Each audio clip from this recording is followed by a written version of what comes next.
आप लोगों के भेजे गए सवाल तज्जियाकारों के सामने रखते हैं। बेनज़ीर से करते हैं पहला सवाल। बेनज़ीर, तहरीक इंसाफ ने अमरीकी अखबार में बानी पीटीआई की रिहाई से मुतल्लिक एक इश्तिहार दिया, लेकिन उन्होंने कहा है कि ये इश्तिहार पीटीआई ने नहीं दिया।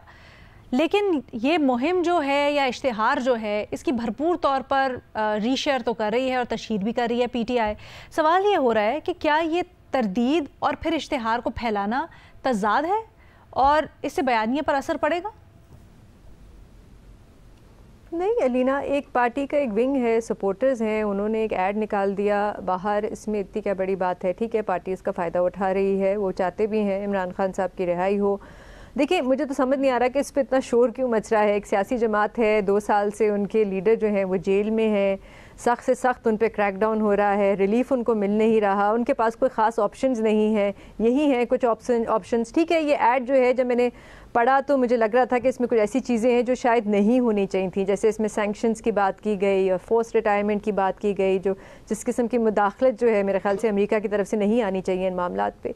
लेकिन एक ऐड है, आप किसी का ऐड निकालने से रोक नहीं सकते और आप किसी को रीशेयर करने या रीपोस्ट करने से उसको रोक नहीं सकते, और वो लोग कर रहे हैं। मुझे थोड़ी सी आज हंसी आ रही थी क्योंकि पंजाब में जो वुज़रा हैं वो बड़ी बातें कर रहे थे कि ये जो ऐड है ये पता नहीं कितने इसमें पैसे लगे होंगे। ये प्राइवेट फंड्स हैं, उन्होंने अपने जितने मर्जी खर्च किए हों, ऐड निकाले हों।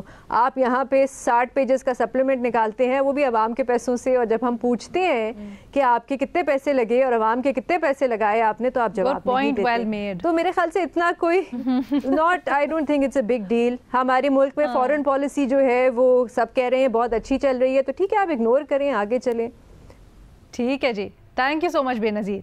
महमल, आपसे अगला सवाल तहरीक इंसाफ से मुतल्लिक ही सवाल है। तहरीक इंसाफ ने 5 अगस्त को एहतजाजी तहरीक का नुक्ता अरूज करार दिया था और बानी ने जेल से इसको लीड करने का ऐलान भी किया था। अब 1 दिन बाकी है, क्या आप समझती हैं वो मोमेंटम बन सका है जिसका दावा किया जा रहा था? अनफॉर्चुनेटली एरिना नहीं। आप ये देखें कि उसकी 1 दिन यानी कि बयान आता है कि जी पीक पे होना है, अगस्त 5 तो पीक का दिन होना था ना, पहले शुरुआत का दिन तो नहीं था।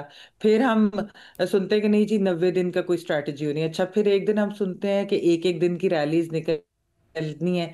फिर हम सुनते हैं कि नहीं अच्छा रईस साहब जो है यानी कि ये जो टीटीएपी जो ऑपोजिशन अलायंस है इन्होंने लीड करना है। तो डिफरेंट किस्म के बयानात और एक कंफ्यूजन नजर आ रही है, और ऐसे लग रहा है कि कोई भी इसकी रिस्पॉन्सिबिलिटी नहीं लेना चाह रहा। और इसीलिए फिर ये भी कहा गया कि जी जेल से खान साहब इस चीज़ को लीड करेंगे, यानी जेल से चले वो आपको गाइडेंस तो दे सकते हैं लेकिन लीड तो जो ऑन द ग्राउंड लोग होते हैं वो करते हैं ना। अब मसला ये लेना कि एक पीटीआई की एक उनकी पॉपुलैरिटी है, मकबूलियत है, दूसरी उनकी स्ट्रैटेजी है।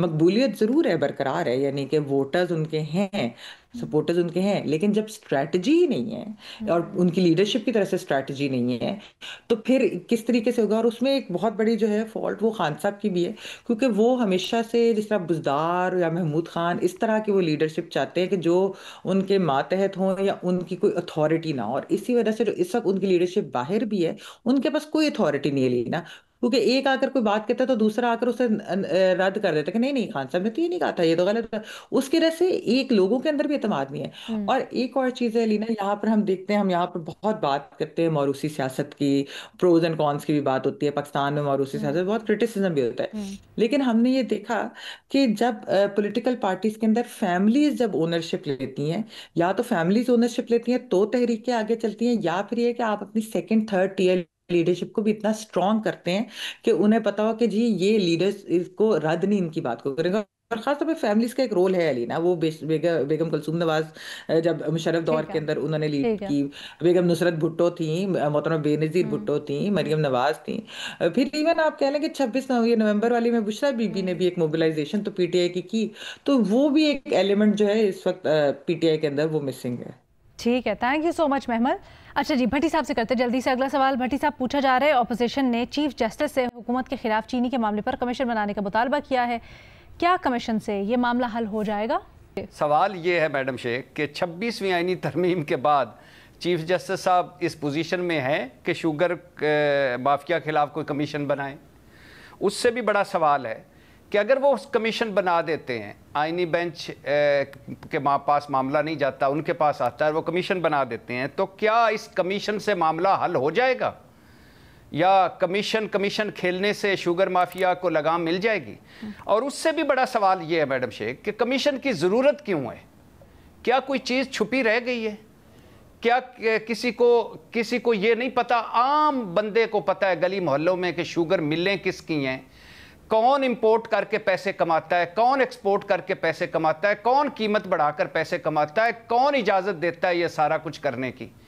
तो मैडम शेख बात यह है कि अगर आप फिर भी कमीशन खेलना चाहते हैं तो इमरान खान दौर में मेरी ज़िंदगी में सबसे मजबूत हाथ डाला गया था शुगर कमीशन को, और यानी शुगर माफिया को, और शुगर कमीशन पर कमीशन बना, ऑडिट हुआ शुगर मिलों का, फॉरेंसिक ऑडिट हुआ, उस पर रिपोर्ट बनी, रिपोर्ट मौजूद है, वही रिपोर्ट पढ़ लें, सेम वही। परसों मैं खबर पढ़ रहा था आखिरी जुमला कि इमरान खान दौर दोहराया जा रहा है।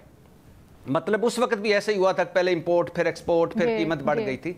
तो अब मैडम शेख जब हुकूमत, अपोजिशन और ये सारे बड़े इन सारों की शुगर मिलें होंगी तो क्या कमीशन, तो क्या उस पर मुतालबा, तो क्या उस पर अमल दरामद होना है? ये बदकिस्मती है।